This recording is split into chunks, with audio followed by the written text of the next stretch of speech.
How's it going, everyone? So I'm sure you're a little confused of like, where's the intro and everything? Well, my computer, I did an update recently, and completely uh, screwed over my apps that I already have or my software that I use, my OBS software, and so it has to wait 24 hours for it to allow me to use it for streaming. So I was worried of being even able to stream. I have all of the credentials to be able to stream, and I was really confused. But it's just the software itself. OBS was not allowing me. OBS is a little bit of a POS right now, and not allowing me to stream. So here I am, just streaming straight from YouTube. Doing it the old-fashioned way, and we're just gonna go at it this way. But welcome, happy Saturday night. If y'all are, not doing anything, obviously you're watching me or something else. But we got a lot of stuff going on this last week, so I figured I would come in and just talk. Wanted to talk on Friday, couldn't do it. I just was too busy. Wanted to do it actually on Thursday. Was too busy, so I was trying to actually edit a video of that I created of an interview that I did at the convention last week for InfoComm 2026. It was with Black Magic Design. If you know Black Magic, if you know anything about broadcasting or gear or anything, Black Magic is a huge company now, one of the standards really in production and post production. And so I got the chance to talk to them about their lineup and everything. The link for that is in the description. If you're curious to check it out, it's already live. I already posted it on my other channel. So the link there is in the description. Check that out if you're interested. I a lot of work in this last week trying to get that in because I'm a one-man band. If you don't remember, or if you don't know, if you are just tuning in, I am a one-man band. So everything you see is just me. I am the shooter. I am the producer. I am the writer. I am the director. I am the editor. I am the colorist. I am everything. So definitely give it a check and a like too, if you could. I would appreciate that and share it out. So yeah, what happened today, Ann? I don't know. It's pretty quiet today, huh? We're gonna get into that later on about Jokic. If you didn't know, some stuff came out possibly. A lot of this is all here. He said, she said, kind of hearsay and rumors. So we're gonna dip into the rumor mill. I hate the rumor mill because it is rumors until it's actually facts. And so we're going to talk about it just because that's the nature of the business. We'll talk a little bit about stuff like that. But first, I wanted to kind of do a little review over the second day, the second round of the NBA draft. Because we left last time I talked, it was before the first round.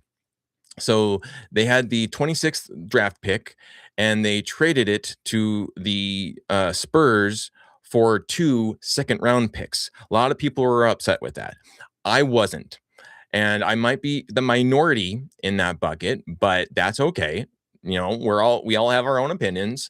I have my opinion. My opinion was that they were collecting assets because Calvin Booth had to give away those assets when he had to give away trying to get away from Reggie Jackson. Like you couldn't, no one wanted him, so you had to pair him up with some draft picks to be able to get off of him. And I am most likely confident enough that that's what's going to have to happen to get off of Zeke Najee's contract as well. So prepare to buckle up. I feel like right now a huge part of the what the Nuggets are doing. I know we are all frustrated. A lot of people are very frustrated with what the Nuggets are doing, but a lot of it kind of feels like they're trying to clean up the mess that Calvin Booth left for the Nuggets. All the bad contracts and everything, though. I know some people would argue, well, Ben Wallace hasn't really been great with the contract with CB and everything. Yeah, they're not great at contracts in general. So there is a continued issue with that. But I just knew that they needed to get more assets, and those assets then replenished with the 35th and 49th, or sorry, yeah, the 35th and the 49th second round draft pick. So we ended up drafting Trevon Brazile, Trevon Brazile, out of Arkansas. He is a 6'10" forward with a 7 foot 4 wingspan, huge wingspan.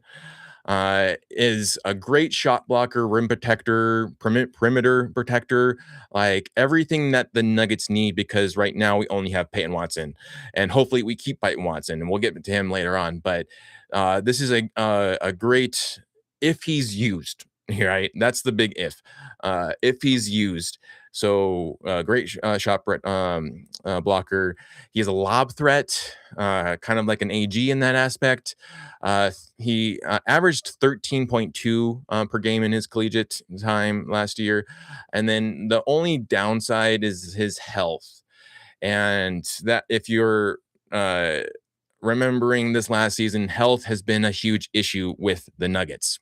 So drafting someone who in 2022, his sophomore year, tore his ACL. So he already had an ACL injury, and then in 2023 had an ankle sprain. So ankle sprains are pretty regular. So that I'm not big on that, but the ACL is slightly a little bit of concern. Hopefully it's nothing now. Like hopefully he's gotten over that and it won't be a thing in the future. But that is something that you got to be a little concerned of, considering the year that the Nuggets just came off of, which ended up turning them into almost a hospital team. And so there's that. But the fact that like he is pretty much a an AG in development kind of tells me that they might be also making moves to eventually uh get off of AG, essentially, you know. Um I so I don't know. I hope that they don't, because obviously we all love AG. We want AG to stick around, but he has had those injuries. If you missed my last uh episode, please check it out, because I go into that essentially. I do believe that it's a lot of the mind body connection that is has been fractured from his loss to his brother. But regardless, it has been a concern that he has been injury prone. And so they are might, regardless of that, wanting to look to get off of him just because of that. And if you're trying to then develop someone, you know, maybe this Brazil guy might be a good fit to be, hopefully in a couple of years, the next AG lob threat, uh, assist from Jokic kind of, you know, guy, sinking, slipping into the baseline there for that lob threat or that dunk. So there is that. The 49th pick, then Bryce Hopkins. He's a 6'7" forward guard with a 6'10" wingspan. He averaged roughly 13.6 points per game on 46.9% shooting. Good basketball IQ and a willingness to get very gritty in the paint, which is something that we definitely need. We only got about like 2 or 3 of those, 4 if they're all healthy. But you know, to only have really uh, what would it be, David Roddy and Spencer Jones, AG if he's healthy, and Ben Pwatt. You have to have a little bit more grittiness there, so that's kind of nice. Hopefully he can fill in that spot there. He's a relentless rebounder. If he's crashing the glass, that is something that the Nuggets just do not do anymore. Would love to see that. And then he totaled in his collegiate career 104 steals and 40 blocks. So there's some hopefulness there that maybe he can put pressure onto other guys. Got a little bit of younger. I mean, I guess both of these guys aren't really younger. We didn't really necessarily get younger. They're around Peyton Watson's age. So, and if you're looking at youth, it wasn't this, but it is athleticism. So there is a little bit of that, which I saw. My big thing. Oh, and then also Bryce Hopkins also had an ACL tear in 2024. So an earlier, a much recent injury to his ACL. So that's the concern with him. Uh, and I was watching a bunch of his highlights, and a lot of his highlights are primarily, both of them actually, are primarily against teams that weren't great in the March Madness and everything in the collegiate time in the NCAA. So it's kind of like having a highlight reel on how much you dominated the Utah Jazz, but still, it does bring some kind of hope to some of the things that the Nuggets are lacking right now. But the big thing for me, and this is something that I have a bell have rang for way too long, is uh, will they get time? Will they get time on the court?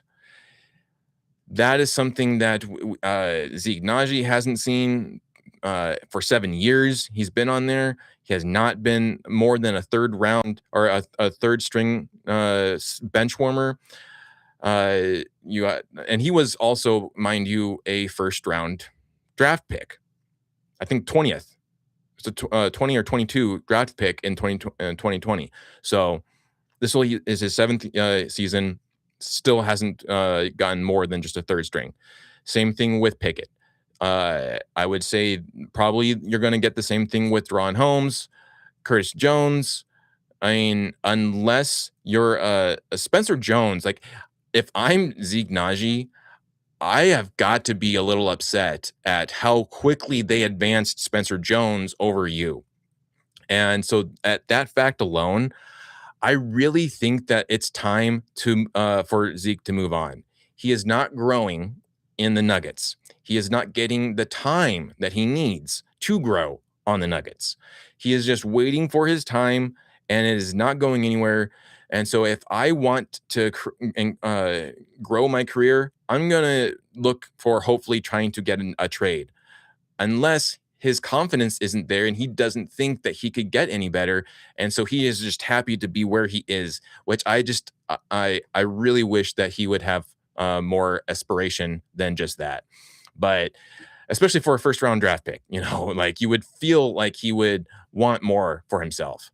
And so I really think it's better for his career if he just doesn't be on the Nuggets anymore, because they're not going to use him this next season. They're not going to use him. They're not going to use Pickett. They're going to use Pickett maybe if once in a blue moon, and primarily in the garbage minutes. That is all we have seen. And I know a lot of people right now are crashing on the Nuggets. I am trying to be the hardest on being positive about them. But the one thing I cannot ignore is their lack of development with younger players. They just do not develop young players. There are small little exceptions, one being Spencer Jones. So I think hopefully David Roddy will be one of those as well, because he showed a lot of grit in this last season. Well, not in the last season, but in the last couple of games, he showed us a lot of hope for some aggressiveness for the Nuggets. So there is that. But I look at these guys, Brazile and Hopkins, and knowing how the history has been with young players, I just hope that they get the minutes. Because if you don't remember this last season, we also had Kessler Edwards was supposed to be the Brazile, and he never got more than the gold. That's where he was in the Rapids Gold the entire season, never once stepped on foot except for that preseason game, like the couple of the preseason games. That was the only time, but didn't see him at all. Moses Brown, didn't see him at all, only in the preseason games, and then bye-bye. Go enjoy Grand Rapids. See you never. And so I am not confident that these two guys will see good minutes that will help them develop. Because if you really wanted to fill in these roles, you already develop a Kessler Edwards. You would already be actively trying to develop Deron Holmes and Curtis Jones. I mean, you're looking for a point guard, Curtis Jones. Like, what are you talking about? He's young. He's got athleticism. Like, what are we doing here? So that's my big thing, is the lack of development for young players that I just do not feel confident with. So, But I will say a minor footnote here that Tamar Bates, the friend of the DNVR show, Tamar Bates, the two-way contract that we signed last year, who then we had to waive because of his injury, and they were looking to get under the tax base. He signed recently a two-way with the Utah Jazz. So I just congratulations, Scoop. It was great meeting him. I hope I get to meet him next month as well when Summer League comes along, because he's a great guy and his family is great and everything. So, nothing but the best for him. Glad that he got that because, to basically get waived and not know if you're ever going to be back in the NBA, that's got to be rough. So, gotta tip the hat to Tamar Bates, my guy, Tamar Bates. Glad to see that. So, big trades now. I know that I'm a little late on this, but still bear with me. On what was it, Thursday, we had a shattering trade between the Charlotte Hornets and the Minnesota Timberwolves, where the Charlotte Hornets traded LaMelo Ball, their star player, LaMelo Ball, to the Timberwolves in play. Actually, here's the actual trade. They traded Ball with Josh Green to the Minnesota Timberwolves for Naz Reid, a 2033 unprotected first round pick, and then 3 first round picks in 29, 32, and 33. So, a lot of people freaked out at first, and were all like, "Oh my God, this makes Minnesota such a contender now." I mean, maybe it does, maybe it doesn't though, because if you know anything about LaMelo, and if you know anything about Ant, that is a PR nightmare. Like you got I've seen so many tweets too about it, that of like you got what now paternity test and driving test on there, because man, the streets of Minnesota now, the streets of Minneapolis are no longer safe with LaMelo Ball in there. Watch out, the insurance is going to go through the roof now. So be careful about that. But the one thing I will say is that on paper, it does look incredible. You have an amazing, when Ball is locked in, mind you, he is an incredible playmaker, a great distance shooter, and he can finish at the rim really well. But it's just that maturity level. And the thing that shocked me the most is just how dominant of a run the Hornets went on last season. At the second half of that season, they finally clicked, and that team itself was looking to me like it would be the next big thing coming next season. They had so much hope, and then they got rid of their key piece.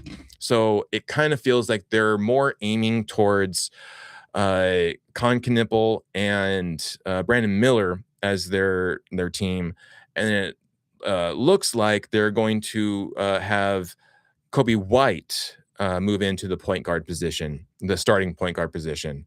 So because they re-signed him, and I'm guessing they will probably do that, which I'm cool with too, because I love Kobe White, and he was great on the Bulls. He was I really dig him. So, but the other thing with Minnesota now with this is that they had just traded Julius Randle. Now they're trading Naz Reid. They're getting rid of their size.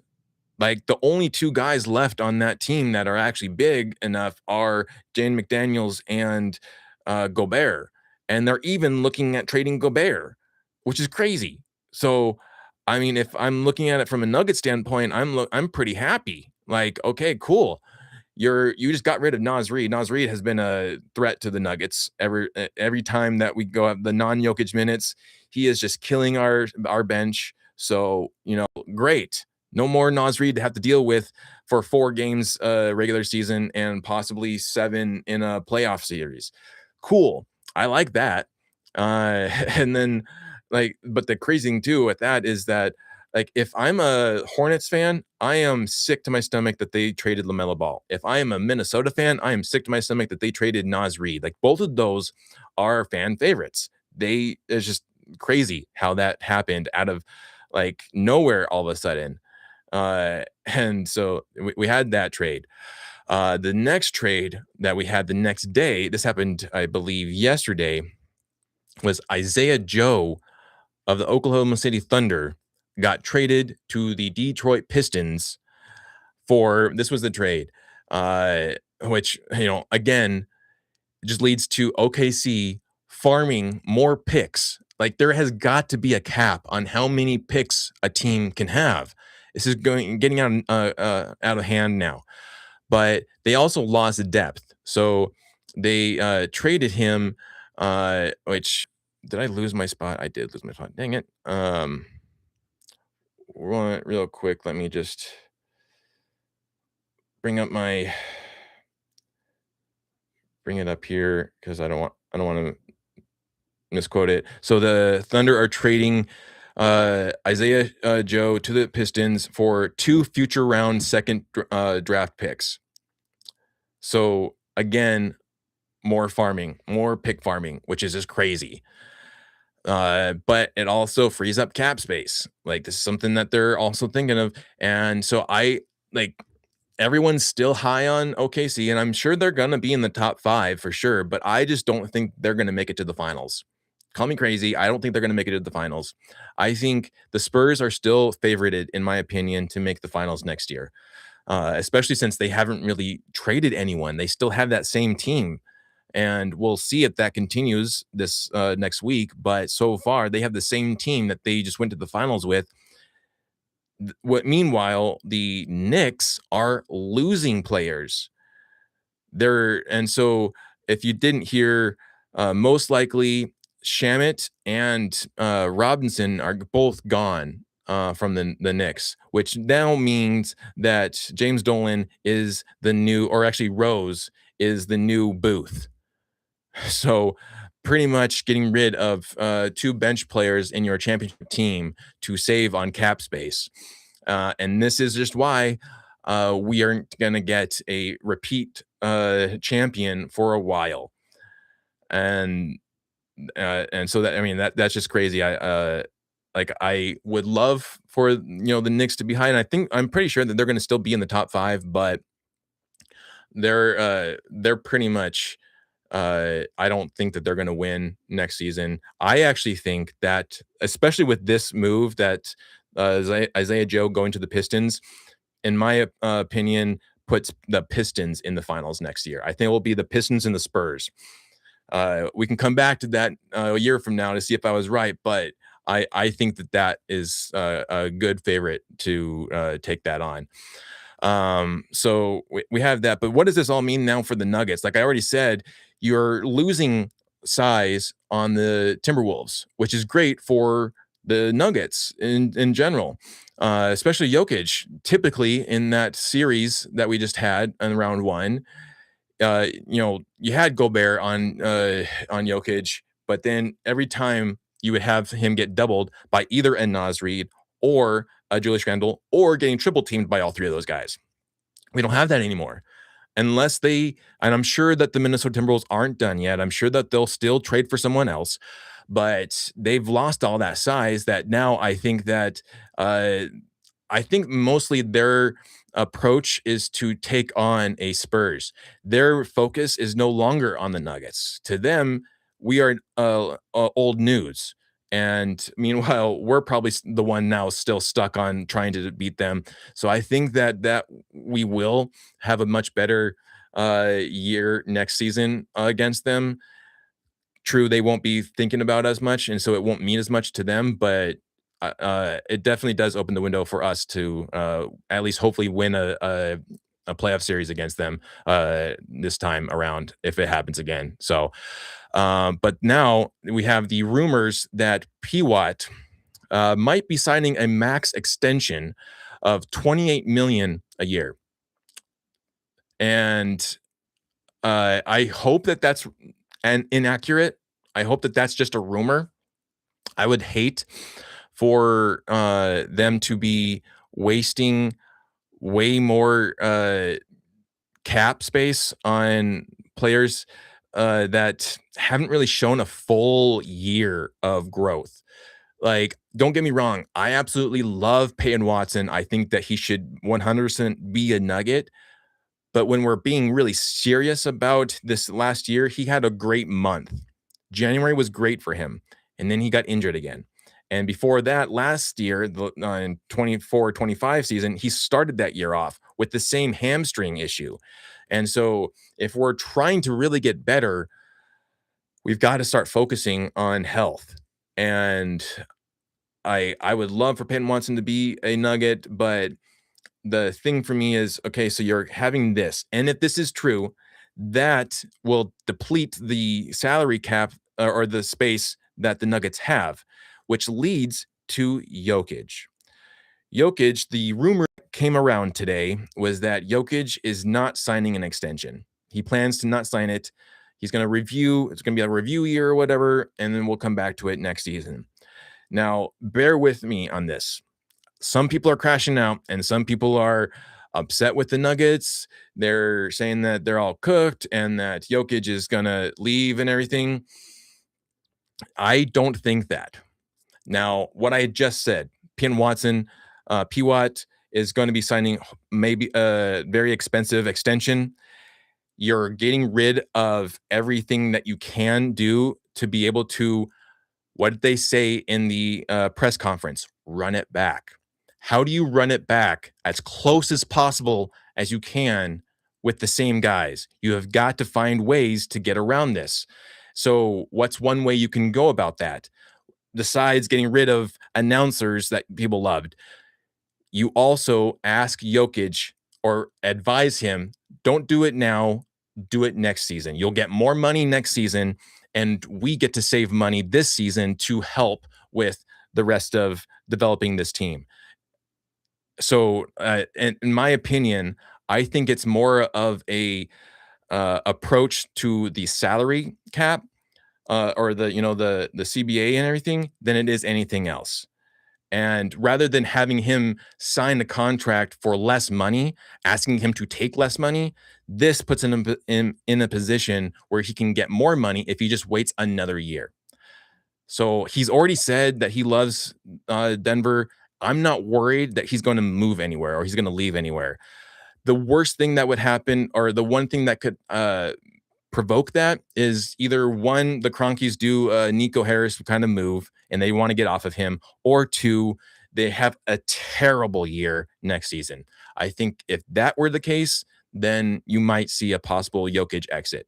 But I think he stays. I think he stays, and I think this is primarily a salary move, just to be able to get the space to keep Peyton Watson and retain the rest of the squad as much as possible as they can. I know that there is also news that we most likely are losing Big Val, so we got to find a new backup center. But that's where I find where I settle in. There is just, I think that it's a salary move, and I did the numbers on this, I looked this up. So we have the first apron is set. If you don't know, the first apron is set at 209 million. The second apron is set at 222 million 372,000. The Nuggets currently right now are at 215 million 482,000. So they are very close to the second apron already. So whenever we're saying like, oh well, why are the Cronkies cheap? They're actually cheap. They're almost into the second apron right now. They just aren't finding the right guys to, stay healthy. Maybe the wrong recovery team or whatever to keep these guys healthy, but they have pretty much spared no expense in this roster lineup. And it was a very good lineup. It was just that, again, injuries were the kryptonite of this team. And so going into this next season, you have to get below you're already below the second apron. If you want to get below the first apron, you have to shed at least another was it like 6 million, a little bit more than 6 million, and like that. So if Jokic were to sign a contract that, and then also you sign Payne Watson, that's definitely going to put them over the top, and they don't want to do that. So that's the thing right there. Um, it's definitely tied to the CBA, and I think it's actually a smart move right now. When you're trying to be frugal as much as possible and keep the best thing possible, you try to finagle and try to find the loopholes where you can. And I think this is what it's going on. It's a loophole. So, what's up, Snow Wolf? Thank you, my man. I love this hat. I have a lot of other hats, but this is definitely one of my favorites, and I wanted to wear it today, as well as my Jokic shirt right now, because we wanted to talk about Jokic. Um, and so, along with that, you know, I I think that there's a lot of people right now that are crashing out on the Nuggets, and some of it could be rightfully so. You can definitely, like, if you're upset with the team. My big thing is, okay, if you're upset at the team, what happens when they don't do what you want and you're upset consistently? Are you ever going to leave the team? Because if you're going to leave the team, then what's the point of following the team now? And if you're just here for Jokic, then you're really not a Nuggets fan. You're a Jokic fan. There's a lot of Jokic fans out there, and I understand that. I love Jokic, but you also gotta love the Nuggets if you're actually a Nuggets fan, and that's staying with them during the bad times and the good times. You can't be with them only when they win. You got to stick with them also when they are really frustrating you, because that's what family does sometimes, right? And unfortunately, with no Vlogto, we don't get that family. But yeah. How's it going, Nuggets front office? So Watson, the Clipper, I don't think he will be a Clipper, unless they offer him a same amount of money, which I don't think they would do. I think if they did that, that would just to spite the Nuggets. That's all, and then they probably wouldn't even use him. Uh, and then see what the Nuggets said there. Yeah, 28 million. Yeah, that's what I was saying. So, I mean, I guess if the Clippers were to offer him 30 million, there's a chance of him becoming a Clipper, but I don't uh I don't necessarily think that they're going to do that. And again, this is all rumors. This is all hearsay. And so ideal in facts, I want to wait until those facts drop. Right now, I think as they've already said, they're trying to their priority right now is Payton Watson. And if you're focusing on primarily on Payton Watson, knowing that you have time with Jokic, that okay, we're going to shift to just focusing on Payton Watson.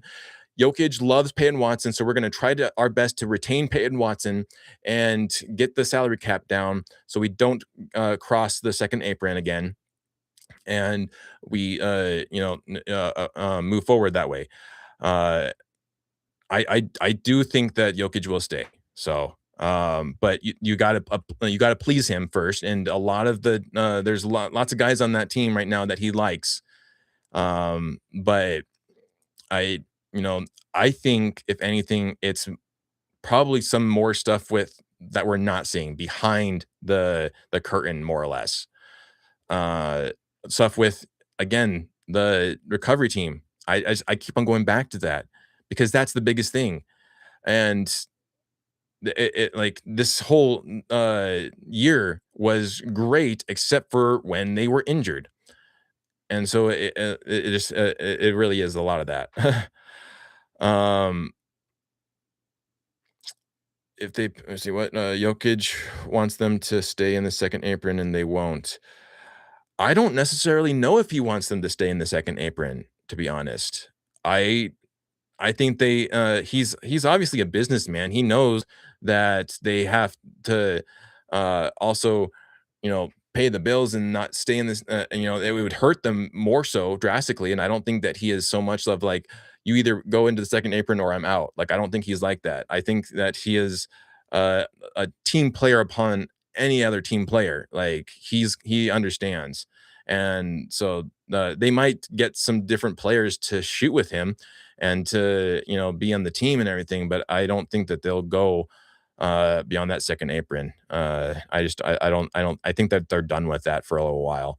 They're probably going to take a break. So, um,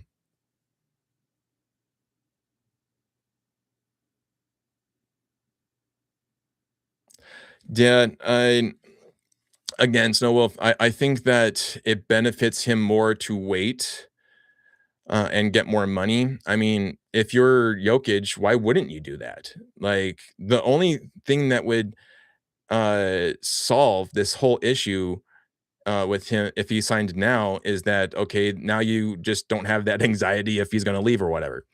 But he could always, there's what if the Nico Harris trade with Luca told us anything is that no one is safe. Jokic could be traded at any second, but I know that the Kroenkes are smarter than that, and they will not trade Jokic. They're going to try to keep him happy and as much as possible. So, and also, if you don't remember last season, the postseason press conference, Josh Kroenke had already said that they will advise Jokic if they think that there's a better offer or if there's a better approach to the contract extension, because this was already brought up last season. At the end of the season, they were already talking about the extension, and that's what they already said they would advise him. So that's where I go back to now. What the rumor that we're hearing, I honestly think that Josh Kroenke advised him, "Hey, if you hold off this season, it will help us with the with not getting into the second apron. We can get you another player. We can keep the whole squad together, and then the next season, after that's done, we can sign that contract, and you'll get even more money." I mean, it feels plain and simple to me. So I think that, and of course, all the Lakers fans and all the other teams are going to be like, "Oh, welcome to the Lakers, Jokic," and having a heyday. I already kind of knew that that was going to happen because that happened last season too, around this time. The same kind of conversation was happening, and he didn't sign it last season. So we already got that. And that's the worst part of this all is like, I'm not worried about Jokic. It's just annoying to hear all these other fans say that Jokic is gone and he is going to be a Laker or whatever. Like, no, he's not. He's already said how much he loves Denver. I mean, he has a compound there in Denver. Like, I don't think he's just going to uproot his family, who is used to living there now, to go and live somewhere else other than Serbia. Like, I don't see it. He's a family man. Being a family man means that he's loyal, and he's loyal to the Nuggets and the Kroenkes. So, um,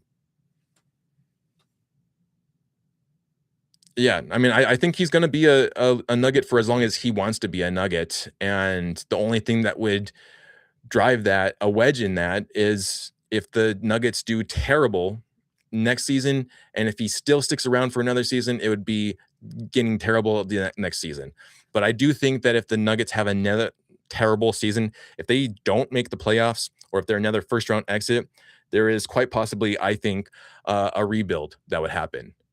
I mean, you would have no other choice but to rebuild if you were in that position. I mean, that's kind of what the Bucks are doing now. They're rebuilding. So that's what my thoughts on Jokic there. I think that he will stay, but I do think that a lot of that is due to just advising him what is best for him, and what's best for him is to wait next season to sign. It is nothing against the Nuggets. It is nothing, like, there might be some pressure. I doubt it, because I honestly think that the front office is the ones who advised him to do it. I just I know that those guys are so thick together. Like, they are like this. They're thick as thieves. Like, they are not going to oust Jokic, or Jokic isn't going to oust them. Like, it's just like uh, it's a business move, and they're trying to provide space for next season rather than being the Brunson of this Nuggets team and taking a pay cut. just move that extension to the next season, and then you get more money, and we'll figure things out then. That's what's going to happen. I guarantee it. So, the other stuff I wanted to talk about too before we headed out here was the Avalanche. I know this. I'm shifting over to hockey now, so I apologize for my basketball fans.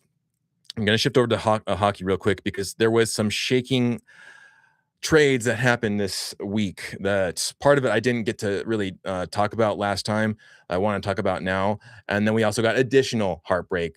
And so, as an Avs fan, the Avs traded Valerie Nichushkin to the Columbus Blue Jackets for a 2026 second round pick, a 27 third round pick, and a 28 fifth round pick, which was clearly a salary dump after they just traded also Ross Colton and Jack Drury to the Nashville Predators. Like, they loaded up Predators with a bunch of Avs players, which is crazy. And then they completely didn't even get another player for Nichushkin. They just got more picks and they got a salary space. And clearly, a lot of it also was to be able to re-sign Brett Kulak as well as Brent Burns. But that was crazy because he is a core member of the championship team of 2022. Now, there is some issues with his health, and he is most likely or I would say actually the reason that we were the first round exit in 2024 or 2023 really, and even 2024. So he has been an issue in several playoffs, but he was also one of our biggest guys, which was great. And he definitely played, I think, one of the hardest ones in the against the Kings. My big thing is also with Ross Colton. He was one of the hardest playing players in that closeout game against the Vegas Golden Knights in that game 4. So, I mean, that's just really crazy and really unfortunate that they traded those guys away. But clearly, they're trying to figure out some cap space to keep some other players, and then they also got some assets, and that kind of leads back into the Nuggets of just like trying to recover assets with business moves. And it's unfortunate that Calvin Booth had to basically ruin a lot of this era now. It feels like he was secretly sabotaging the Nuggets since day one almost. Like, luckily, he did draft Christian Brown, who was great for us during the championship run. He was great for us his second season and even his third season. It's just now in the fourth season when he got that extension that he really started to die down. But and he also drafted Peyton Watson. So if you're a Peyton Watson fan, you're thanking Booth for that. But I honestly like. I blame Booth for a lot of our problems. And also the fact that if he wasn't so stubborn and if Malone wasn't so stubborn and they just worked better together, or at least if they weren't going to work better together, you got a different GM and that worked better with Malone than to, just let them duke it out and then fire both of them. I think that's a lot of where the Nuggets issues go to is from that kind of fight, which is really unfortunate. So that ruined a lot of Jokic's prime. But, they say a lot of his prime and everything, and yet this last season, he still averaged a triple-double, which was incredible. So I don't know. I think that it'll be interesting to see what the Nuggets do this next week, because now we go into free agency soon here. I think it was like the 1st, which on Wednesday. It starts or no, Tuesday. It's the day before. I think it's Tuesday starts free agency. So we'll see what happens. It's going to be crazy, but I mean, we've already got some craziness going on, especially with that LaMelo Ball trade, the Isaiah Joe trade, the beef stew trade, the Julius Randle, the Giannis, and now you're also seeing that the Thunder are retaining Isaiah or Hartenstein. They're keeping Hartenstein for another 3 years or whatever. And I was hoping that he was going to leave it. Really, I was really hoping that he was going to leave because I can't stand him on the Thunder. But if we're thinking about future trades, uh, I was thinking, like, okay, devil's advocate here. If Jokic were to leave, or if he were to get traded, is there anyone that you would be okay with trading for Jokic? My personal opinion, no one. I don't think you can trade Jokic for anyone.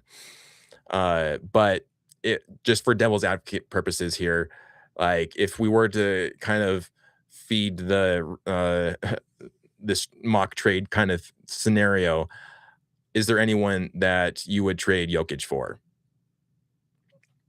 I mean, some might say a Giannis type or a Wembenyama, maybe a Luca, but I honestly think he's better than all of them. And I'm biased. I know I'm biased, but I think you keep Jokic. So let me know in the comments what you think there. And I had a couple of other questions that I forgot now, but I'll get back to those. I'll because I want to draft up a little thing of like, what would you rather? And I want to do that with this last season because I've been rewatching the highlights from several games, as well as I've been rewatching the championship playoffs, which has been really fun. It's been like a good reminder of what the Nuggets used to be.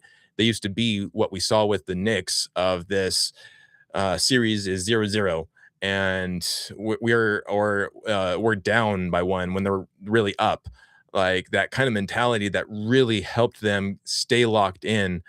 So it's really fun to watch that. If you're, crashing out on the Nuggets, whatever, like if you can, go watch some playoffs from the 2023 chip year. It's really fun to watch.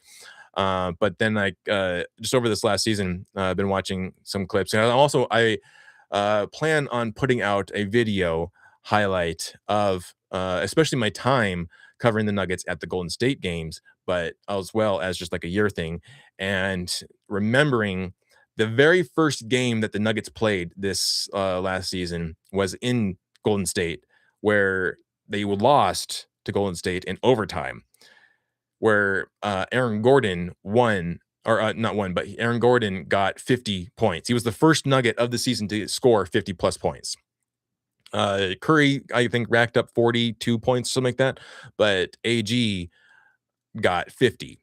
And so the what if would be kind of like a what would you or the what would you rather, and the what would you rather have of would you rather have the Nuggets win that game of Aaron scoring 50, or and then I'll come up with the other ones. But little teaser there for you is that one.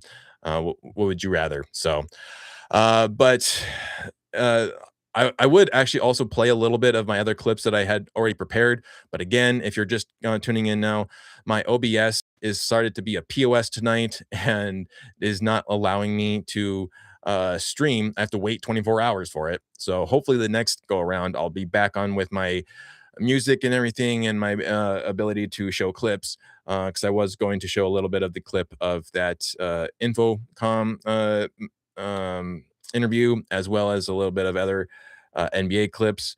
So, but again, if you haven't already, or if you are interested, check out the link in the description for the Infocom interview. Something I created this whole last week that I'm really proud of. So give that a like and share it out and everything. But pretty much that's it for me tonight. I really thank you all for sticking around and talking to me about all this stuff. Appreciate the conversation. Hope you enjoyed it. If you did, give it a like. Would love to get that like, smash that like, as well as subscribe if you're not already. I'll do more. I always do more of this, and so we'll continue to do more of this. And hopefully next time will be a lot better with the actual music and everything. So thank you for joining. And if you're also wanting to donate and contribute to this, I do have my link for my PayPal in the description below. So heading over there and tack on a take. I've been really trying to get everyone to get involved more. And if you tack on a take there, I'll shout you out on the next episode as a little incentive. So, but I help keep the lights on in here and give you a budget to be able to get better quality of everything. So, but you've been listening to CS 105.1, where I talk about the NBA right now, typically the Nuggets, but also in the NBA. We'll catch you later.